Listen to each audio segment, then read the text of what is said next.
Hey, do you have a board of directors? I'm not talking about where you work. I'm talking about who you are. Because if you don't have a personal board of directors, you're missing out on some real great opportunities. So stick around. I've got somebody who's going to give you some great information on how to improve your game.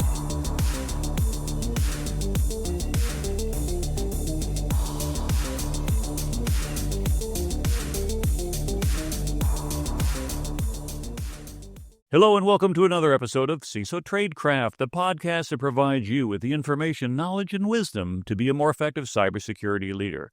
My name is G. Mark Hardy. I'm your co-host for today, and I have with us Ross Young, whom you've seen before, and I think you're going to see a little bit more of because he is a great guy. He knows an awful lot of stuff, and quite frankly, somebody who has some brilliant ideas. Now, quickly, if you're just finding us for the first time, don't forget to subscribe. Also, follow us on LinkedIn. We're a whole lot more than a podcast. We have a Substack newsletter. We have little shorts that we put out and a high signal, low noise news broadcast that'll come out on LinkedIn pretty much on a regular basis, but we're not going to spam you with anything. If you're listening to us on our podcast channel, don't forget to give us a thumbs up or a 5-star just so other people can find us a little bit easier. And don't forget to share with everybody else where you're getting your knowledge for your CISO Tradecraft. So, Ross, welcome back to the show. Hey, thank you. It's a pleasure to be here. So we were talking a little bit beforehand about the concept of a personal board of directors. Now, for some people, they're saying, oh, come on, really? But there's actually something to that. Can you tell us a little bit more about this concept and perhaps where you first ran across it? Yeah, so I was in a meeting this week and we were discussing all sorts of being a mentor, being a mentee, and how to help. And there was this very astute lady who I won't name, but she mentioned having a personal board of directors. And it was also shared a number of different resources, which we'll put as show notes. But, it's an interesting thought. CEOs get smarter by having this board of directors that they can get counsel from with different perspectives. There's a chief finance officer usually on a board of directors. There's former CEOs, other things that can provide perspectives of been there, done that, so the CEO doesn't have to make the mistake as a first-time CEO. And I just think that's so brilliant. And how do we bring that to cyber professionals? Well, it's an interesting concept. Now, we think about in the corporation and the way that governance is organized is that we have a board of directors who is responsible for the overall direction of the organization, but the CEO is the person who's supposed to execute that mission from the board of directors. So to a certain extent, the CEO/president, and by the way, they're different roles, and if you're not familiar with the roles, president is basically a functionary role. Okay, who is the president of Microsoft? Brad Smith. Everybody knows that, right? No, Satya Nadella is the guy everybody knows, and he's a CEO. Well, it turns out that the president is a functionary requirement. You have to have one for an organization. They preside over meetings and things such as that, and they also have certain legal responsibilities. But the CEO is appointed by the board. And it turns out that from that perspective, the board is telling the CEO, here are your goals, here are your objectives, here's what you're going to do. And oh, by the way, yes, you can learn along the way. But if you don't execute, you get fired. Now, we're reversing the dynamic a little bit. We're saying, hey, here the personal CEO, me, is going to be, if you will, employing the board not to go ahead and follow their direction, but rather to seek clarity and advice and insight from them. Is that a correct characterization of what we're talking about?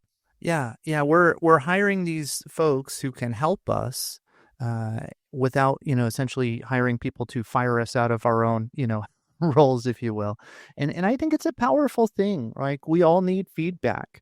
And I would even say that some of this feedback doesn't even have to come from a person. It could come from a book, right? So if you think, hey, I really need to get financial literacy skills, you could probably read a book on that could just help you just as much. But sometimes having a real person where you can ask questions is just so valuable when you're hung up on a certain concept.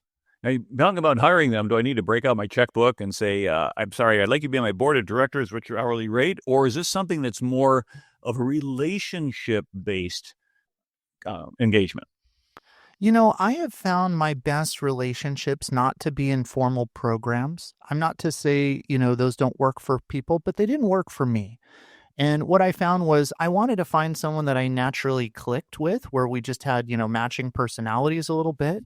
And then from that, building that relationship. And one of the other big things you need to understand is a good relationship isn't just taking information from the mentor. The mentee should also be a mentor to the mentor in some ways, right? And I know it's a little confusing, but think about it this way. A CISO probably hasn't been a first-time coder in 20 years in their career. And so they don't actually know what the onboarding process is for new developers.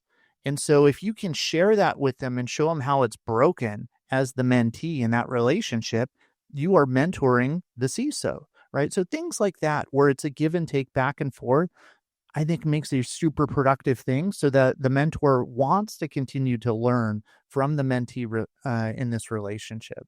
Well, that sounds good. Now, for the matter of terminology, for people who maybe think of it as a protege or a mentee, we're equating them. So down in Florida, we think of mentees as those big things that float slowly around, but of course, the manatees.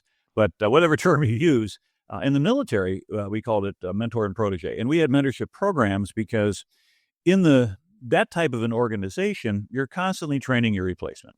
There's always a goal to be able to help the next generation become following generation of leadership, and as a result, you don't hold back. And they say if you're replaceable, you can't be promoted. And so, from that perspective, what you want to be able to do is twofold. One is train your replacement, which is what we think of as a mentorship, but also seeking out the advice, counsel, and wisdom and direction of people who are more senior to you or more experienced than you, which is what we're talking about here from mentorship. Now, as we look at a personal board of directors, are there any other goals other than mentorship that we could consider as being a good reason for doing so? So even beyond mentorship, I think sponsorship is huge, Yeah. right? Because let's say you decide to get someone who's, 3 levels above you as one of your mentors, and it may not even be in your own division, but all of a sudden they take notice of, wow, this is really, really helpful. I think this person's a rock star and they're doing really, really good things. A lot of times those people will notice things at their level that are not visible to the mentee.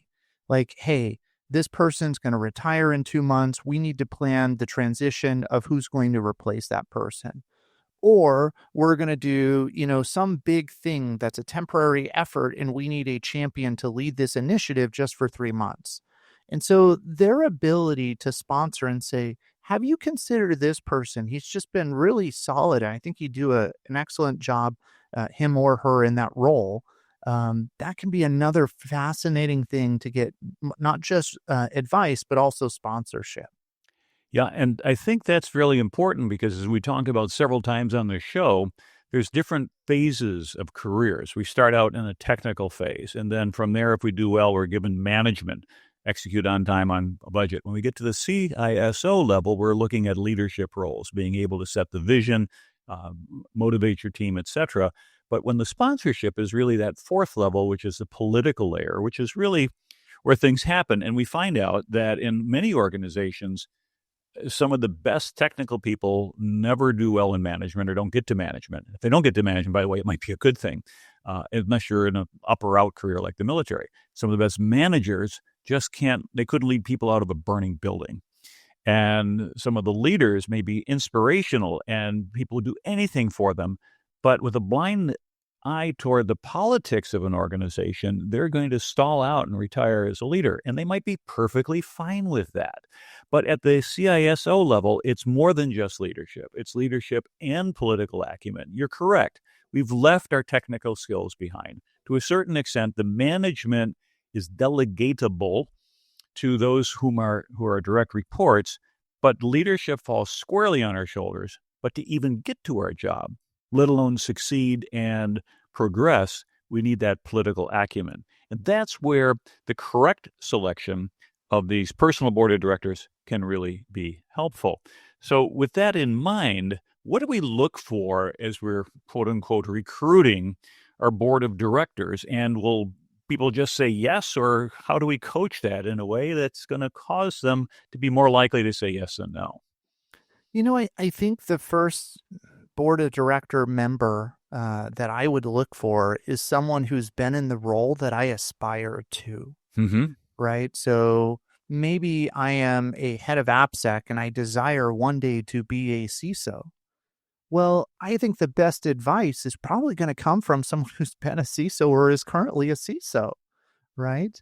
And Steve Jobs has this famous quote where they were looking at bringing all these consultants in. And while they understood management, they didn't grow up through the ranks, so they didn't know anything. And he calls them bozos because the people weren't able to learn from them and they had to let them all go. And so I think that's the first thing. Find people who've done things, because what you're going to find is there's a proven pattern, right? How is it that someone becomes a CISO? Well, if you look, there may be four traditional routes that people grow through. They grow up in the SOC, they grow up on the GRC side of the house, they grow up in, AppSec vol management, or maybe they grow up in a non-traditional path.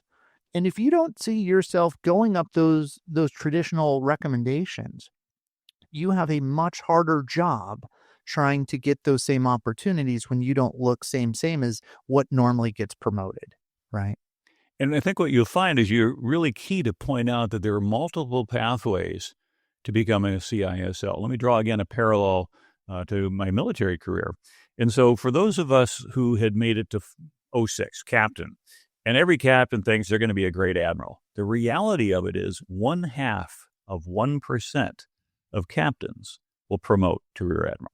And so there's that eye of the needle. We all figure we're great. So what happens? You tend to look for the people who get selected this year and they say, what job did they have? Oh, they were in this particular assignment. So then everybody applies for that assignment, figuring that that was the magic.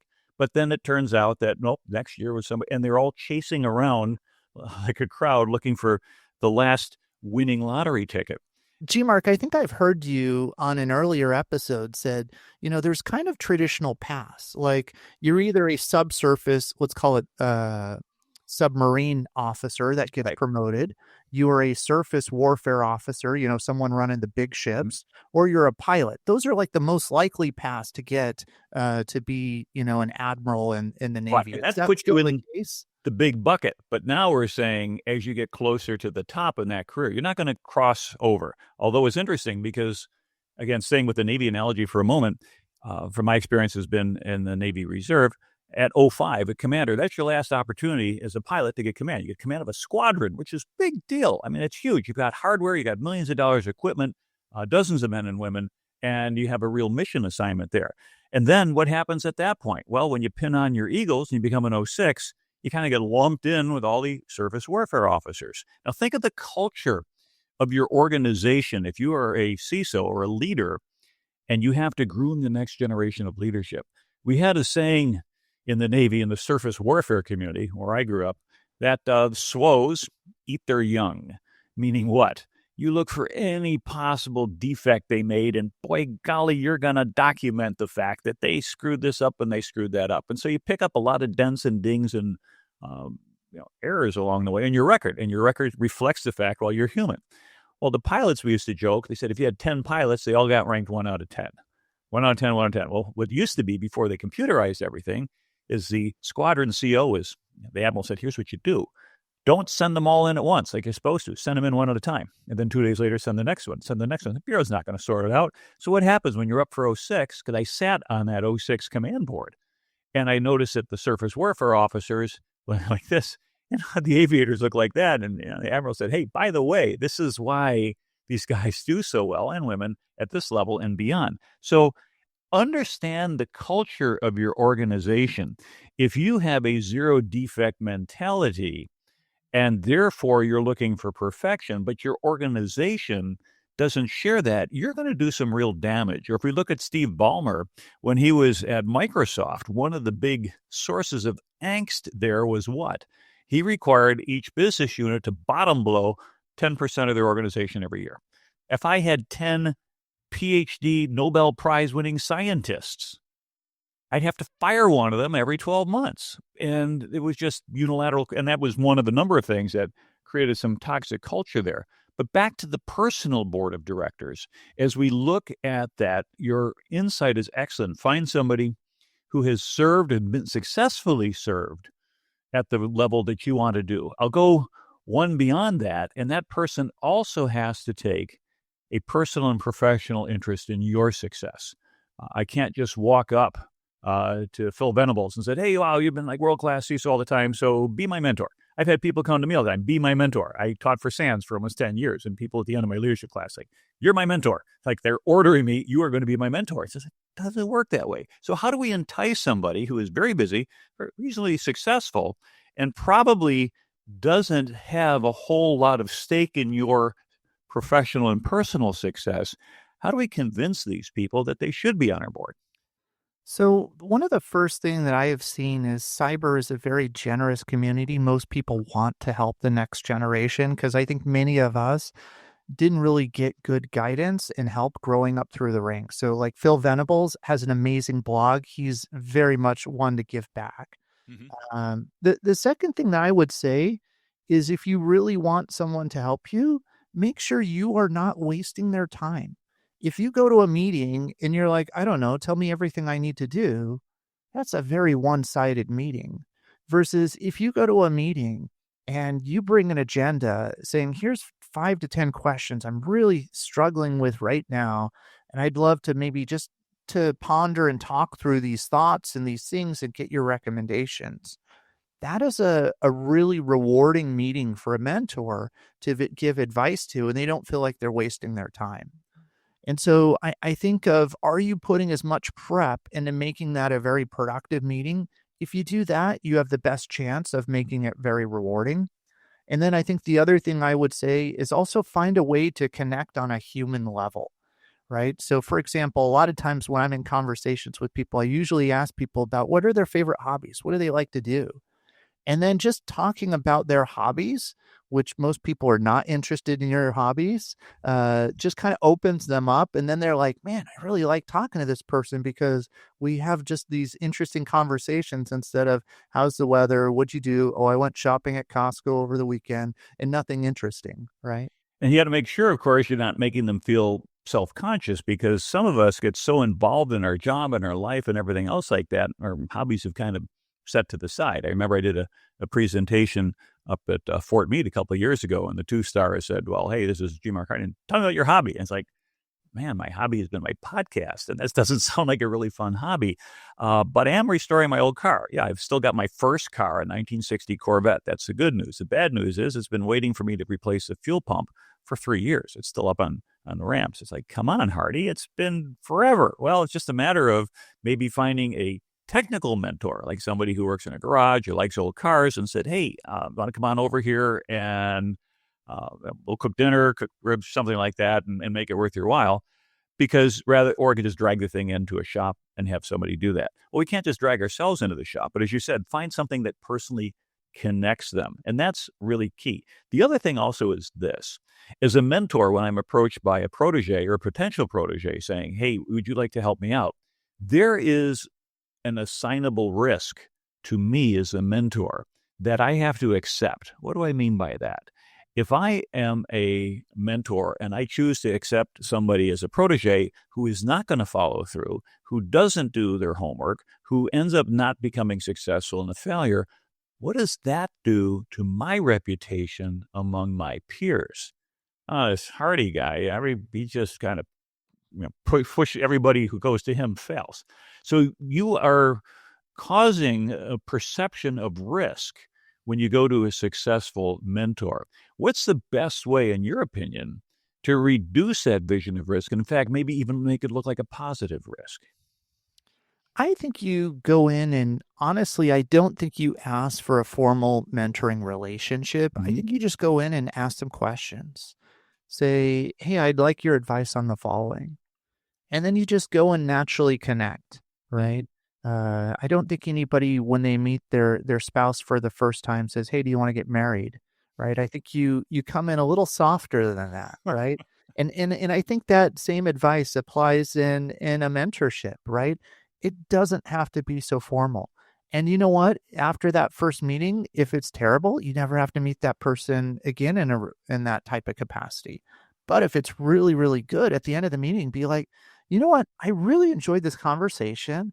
I'd love to continue it again. Maybe we can meet up for lunch in a couple months or in 2, 3 weeks, whatever you feel the timing is appropriate. Hmm. And then just leave it like that and see how it goes. And I think just that more casual, natural progression makes a lot more sense. And then you're just building up these natural friendships that also turn into really good advisory panels for you. And that's a good point. One, the interesting thing is, so I work with some students here in the Tampa Bay area, and I had one of the students, I met her at one of the security conferences here that I spoke at. I'm trying to remember which one, something or other. And I said, hey, you want to get into security? She's a junior electrical engineer, but like cybersecurity. And let me buy you a ticket to B-Sides. And then afterwards, had her come over to the house. Mike made us lunch and things like that. And we talked about different projects. She wanted to do hardware. I said, well, hey, I've got a couple of Raspberry Pis. Let's go ahead and let me set out this concept of this project I have in mind. And we worked on it and things such as that. And we said, okay, well, she wanted to write it up. So I said, well, take them home with you. So I figured I'd get back like a one paragraph. I just pulled it up right now. So there's a 3-page outline, not an outline, a summary of, to G. Mark Hardy from this person, overview of what we did with a statement of the problem, a statement of the solution, flow of how it would work, what we did today, what I learned, key takeaways, and my next steps. And the deadline is what I'm going to do for an upcoming goal. I mean, wow. So this is a university junior who's already got this well organized. Now, some people might say, yeah, well, she fed it all to ChatGPT or something. I don't care. The point is that what does that tell me as a mentor as to what risk, if you will, that I'm taking? This is a person who's going places. So I bought her a ticket again this year to come to B-Sides, and we stayed in touch. And so as a result, if you finish up, instead of, hey, I'd love to get together for lunch in a month or two, what I would recommend going one more, I said, hey, based upon our conversation, there's 2 or 3 takeaways that I have. And I'm going to commit to doing them. And let's talk about it in a month or so over lunch to see how well I did. Now, at that point, I know you have a stake in following through in my advice. And you're right. People feel good about being a mentor. And, oh, by the way, I've always been told in the venture capital world, if you ask somebody for money, they're not going to give you advice. But if you ask somebody for advice, they might offer you money. So keep that in mind. It's not a hard and fast rule, but a general rule. Yeah, I like that advice, and thank you for sharing that. I think that's really key.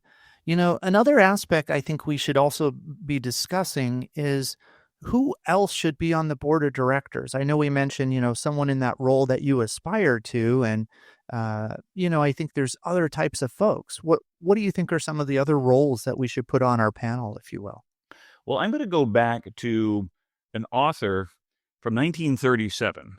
Napoleon Hill wrote a book called Think and Grow Rich. And one of the things he has in terms of his recommendations for success is mastermind.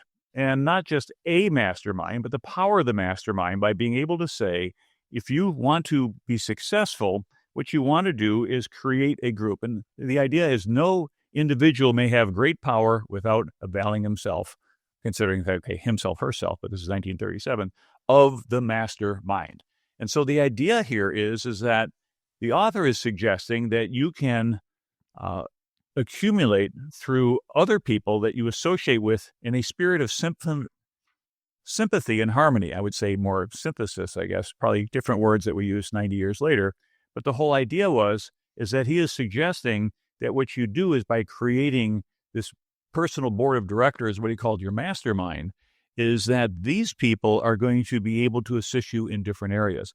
And one of the concepts is that imagine that you had great people throughout history. You had not only Napoleon Hill, but he's talking about, let's say you had Abraham Lincoln sitting around, and maybe Julius Caesar, and perhaps Descartes or whatever. Now, you can't just pick these names out of a hat. You have helped to have read a lot about them. In a way, it's almost like we become our own AI system. We've read enough information about a particular person that we think would be a great historical mentor, if they're not physically here today, that if we sat down and in our mind imagine them having a face-to-face conversation with this person whom I deeply respect, what would they say in this context? And so from that perspective, your imagination kind of runs wild. Here, we have the opportunity to use real-life people. But do your homework a little bit too. So if I know that Ross Young is writing a book and he's talking about what about your budgets and why your money is wasted, then he's got some expertise that he has spent in working on his book about understanding how to correctly allocate funds. If I want to become a CISO, that's a core element of my ability to hold that job and to be successful is to be a good fiduciary responsible nature for the funds that I get and to successfully lobby for the ones that I do need to grow my security programs. So because I did my homework on this guy, I'm not going to ask him about other things such as, well, what's the best way to work on my golf swing so I could go ahead and play golf with the CEO? No, do your homework. Understand what these people can potentially bring to the table. So beyond just the CISO, think of where we might have either blind spots or weak spots. Some things that we may not do all that well. And for example, people who want to get to public speaking, they say, well, go to Toastmasters. It's a great opportunity. And I've been speaking and presenting for years, and people say, did you ever do Toastmasters? They said, no. Why? I just ground it out the hard way. I just did hundreds and hundreds of presentations and over the time learned my own technique. That said, however, if somebody wants to be better at that area, they know that they're whisper, whatever, all the things that don't work too well as a public persona doesn't have to necessarily mean I have to have a personal speaking coach. There are resources out there as well that you can take advantage of if you make the time commitment to it. So speaking of time commitment, what allocation of time should we be making toward this improvement on our skill sets? And what time commitment do you think that we could reasonably request out of mentors? I think 1 hour every 2 to 3 weeks, if it's someone that you're pretty close with, makes sense, right? Maybe you go out to lunch every 2 or 3 weeks with someone. Mm-hmm. I think if it's someone that you're not as close with, maybe once a quarter is probably more appropriate. It all comes back to how often are things changing, right? Mm-hmm. That you need new advice. If you don't have anything new to tell this person, then you're just wasting their time, unless you really have a lengthy conversation that didn't finish and you need more time. So I would look for, hey, these 10 new things happened to me, and now I need, this new advice. Mm-hmm. The other thing I would also say, maybe on our previous discussion here, is I would tell people to look for what I'm going to call grave diggers, people who know where the dead bodies are in the organization and where things have gone and struggled. And you just think about it. There's probably some people who are architects that have been in the company for 20 years, right? They know the broken processes. They've probably tried to do things and been shot down by previous management or leadership. And so I think if you go and you talk to those folks and you say, hey, tell me something that we should do that we haven't done yet, you can learn a lot from those discussions. And it's not just the architects, it's also the customer help desk. Like, what tickets do we get the most of that are just wasting your time that if we fix would just make your life better? Right. So having those people who know where these dead bodies are that need to be, kind of fixed in our organization because we're just getting more of them, I think is a really other important thing to add to our board of directors. Excellent insight. And one of the things that a reference that you had actually introduced me to from the University of Georgia on a personal board of directors is it recommends having 7 different categories of people. A challenger, someone who is going to try to push you to doing something that you might not do on your own otherwise, but that encouragement gets you. A cheerleader who's always going and motivating you, because let's face it, we're human. Sometimes we get demotivated. A coach. A coach is a little bit different than a cheerleader, of course, is that a coach is going to go ahead and put you through your paces and require you to do certain things, which you might not like at the time, but that discipline is what you're going to gain from that. A connector, which we've already talked about, somebody who could link you in with other people in the organization, absolutely essential, particularly when you're realizing that you're getting to that political layer and relationships are the currency of that realm, not money, not accomplishment, and not even reputation. Then there's a mentor, which we've been talking about a lot, which is someone to help you develop your skills. We've mentioned role model, somebody who's already been successful in that. And you've also mentioned sponsor, somebody who could introduce you to that next level and say, hey, welcome, if you will, to the neighborhood, sort of like the welcome wagon to the executive suite. And you've covered a lot of those things. So it seems like intuitively, you've got an excellent grasp on doing this personal board of directors. So well done on Yeah. that one. And I'll give you one more that you may not think about. Everybody always wants to talk to the leader, but most big leaders in big organizations have an admin or a chief of staff. And those people know the secrets about that person because their whole job is really, how do I make this life or this person's life easier, right? And so if you go and you talk to them and be like, hey, what would really work well with this? Or who do you think, this person would really agree with, or who should we talk to? You might be surprised to learn that they know that this person spends all their time with here. These are the people this person goes to for advice. And using that as a way to influence or increase your influence with some of these organizational leaders can be really powerful. And that's a brilliant insight. For example, if I want to influence the President of the United States on something, very unlikely I'm going to get a one-on-one meeting. But if I can find the people who are advising the president, somebody who has that person's ear, yeah, I listen to that. Maybe get to that person, even that advisor. Look for the people that are trusted by your, for lack of a better word, target. And if I'm trying to create an initial relationship with somebody who is perhaps 2 or 3 levels above, where I just can't walk in the front door, I'm going to get turned away, find out who gives them advice. Be polite, be nice, create a friendly relationship. And then at that point in time, they may get you onto the person's calendar. It's not manipulation. It's basically understanding how politics works. Yeah, if John always trusts Jackie because Jackie is just brilliantly smart and just executes to the nines, and Jackie says, you know what, we ought to take a risk on Ross. Well, naturally, I have this level of trust coming in. So if you can think about those things, those high valued referrals, I think that's a fantastic place to look at.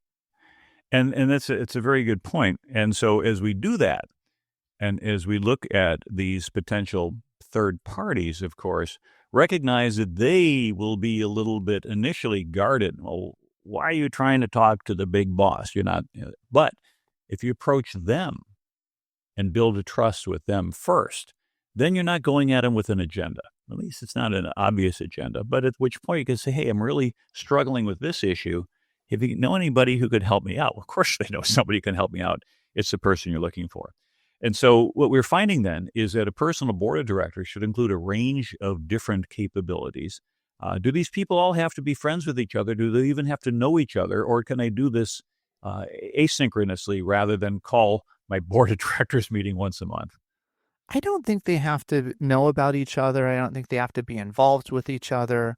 But the one thing I would always say is make sure it's someone that you have a really good, trusted relationship with.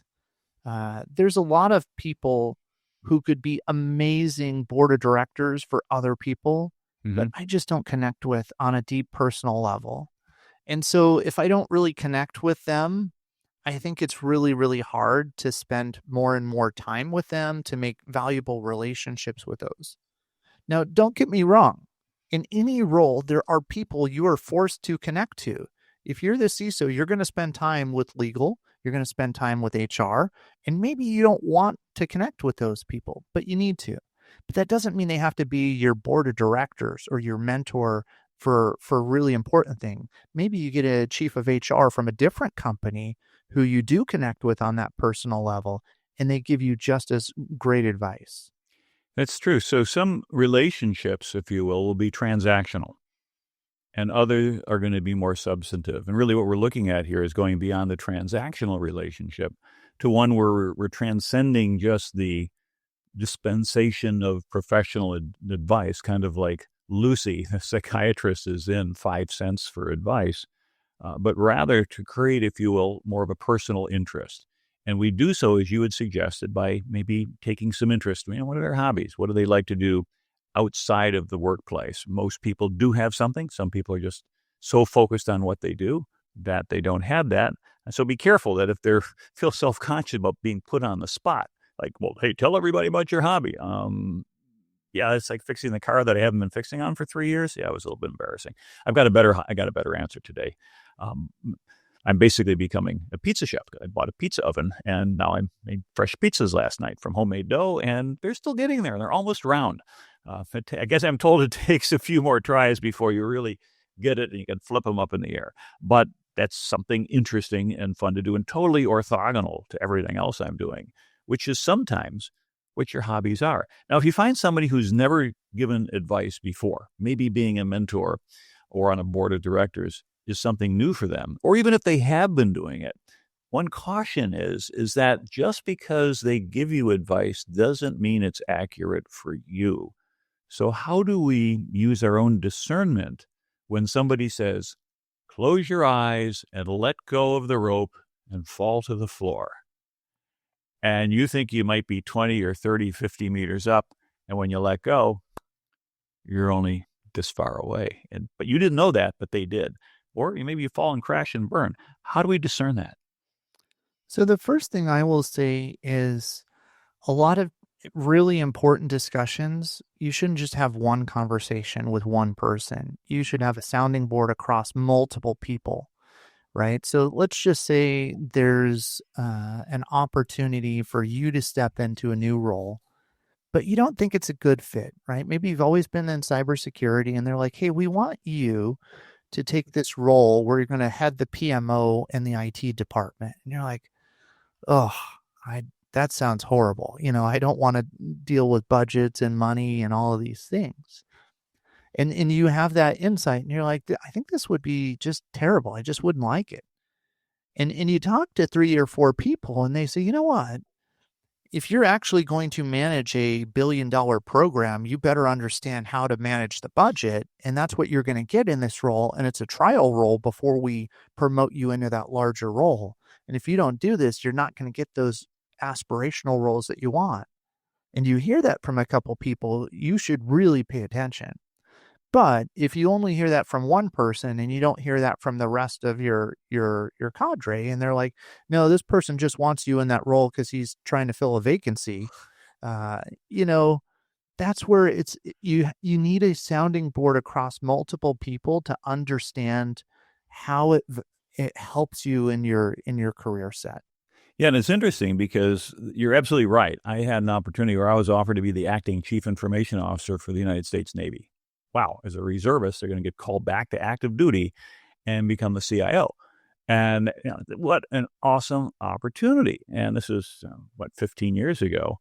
But what came out of that was a couple of things that were head scratchers. First of all, the incumbent CIO, who was also a reservist, he was going to mobilize, go over to the Gulf. But he said, well, you can't use my office and you can't use my title. You got to go sit in the other room with the Booz Allen consultants. Red flag 1. And then, do I get to go ahead and interview with your boss? No. Red flag 2. And it's like something, I ended up not taking the position. And it turned out that, and what I found out is that this person, nothing against him, because he understood the politics of his organization better than I did. But he did not want someone to be wildly successful. The idea was he wants someone who could keep the organization running long enough for him to come back and rescue everything after 6 months, be the hero, and get a promotion, which he eventually did. But I just did not want to be that column fodder of that. You also mentioned about somebody wanting to fill in that role. About a month later, I got an interview with a 3-star admiral who wanted me to become his CIO. And that was Naval Installations Command, a multi-billion-dollar, basically anything the Navy has that doesn't float is Naval Installations Command, which is a lot around the world. And that was a huge job. But 2 things. One was, as you'd point out at the beginning of the show, I'm not a chief information officer career track in the Navy. I'm a surface warfare officer. All right. And so that would be tangential track. And it turned out his real agenda was that Navy had direction to build up Guam. And so he basically needed someone to create all the IT infrastructure in Guam, half a world away. Nothing to say Guam isn't a nice place, but that was going to be essentially where I'd be living for 2 years, making that happen.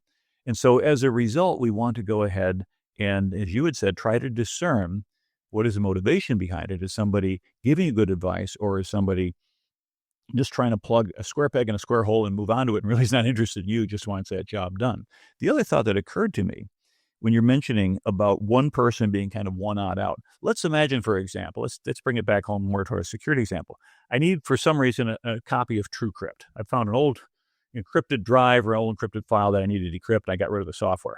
Well, TrueCrypt is no longer supported anymore. And yeah, I know there's other than via crypt, but let's stay with TrueCrypt. The last official release came out in 2012. It was version 7.1 alpha.